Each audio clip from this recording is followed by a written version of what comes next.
Ahoy, hoy, shalom in the home. So lots of ideas from this weekend, this weekend's readings. And you look at ideas around light and darkness and the idea of being saved and the idea of belief and what happens when we don't believe or enter this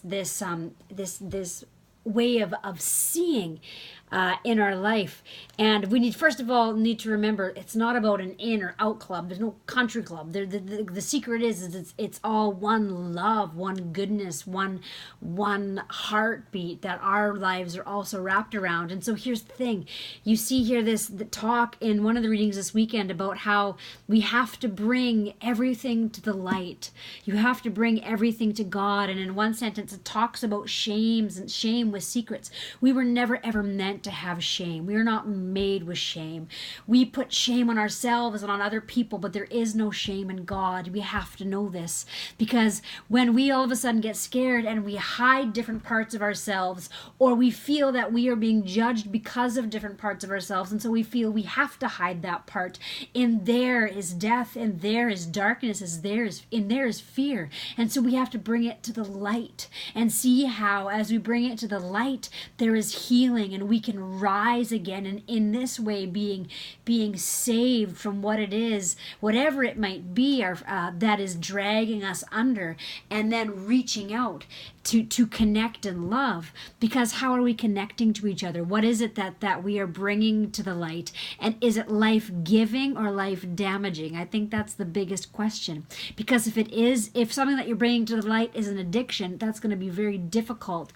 And that in itself is life-damaging. But the life-giving part will be the knowing of needing to heal and let go of this, and to realize that, to enter that suffering, not holding on to resentment and anger, but being able to try to let go and release and trust that God is for you and that God is pulling you forward in life.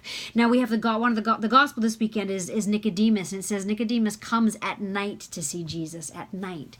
And I think that's part of it. Is it's like, sometimes we try to hide from ourselves parts of ourselves, or we try to hide different things and push it down from within us. But so we need to go to Jesus in our darkness, in our night, in our struggles, and to say, here I am, Lord, here I am, and I've come to do your will. I've come to do your goodness, and then to hear God say, this is my beloved in whom I am well pleased. What is it in your life that is giving life? And to realize that it was talking about, it says in the gospel, it talks about how those who believe in me are not condemned, but those who do not believe are condemned already, because they have not believed. This is what I want to say about that.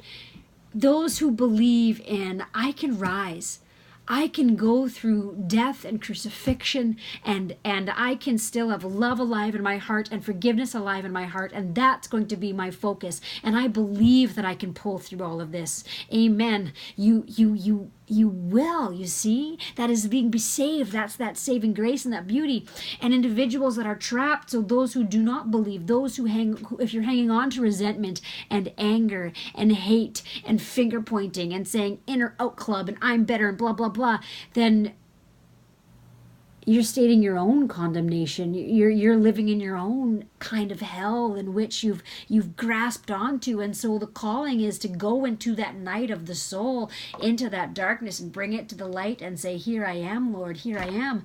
And to realize that when we begin to get rid of, sometimes it's a self-righteousness that we're wrapped up in, that you can't have that vulnerability with God and that self-righteousness together, to be able to release that, to allow vulnerability for our all vulnerable God to be able to say, I love you, I love you, I love you. Come, I'm pulling you forward in your life. How can you give love and life and connection to each other?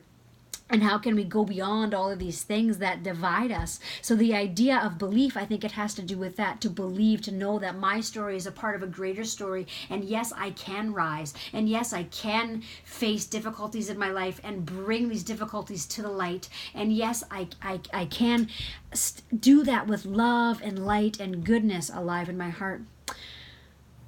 So my prayer for you is to be able to believe and to know that God is with you always, even when you don't realize it. Like fish swimming in the ocean, they can say, I don't believe in the water, but hey, That's what's given them life, and that's what they're swimming in all the time. So grace and peace, my friends. May the light of God be with you always, and may you see that it is with you always, and open your heart. Grace and peace.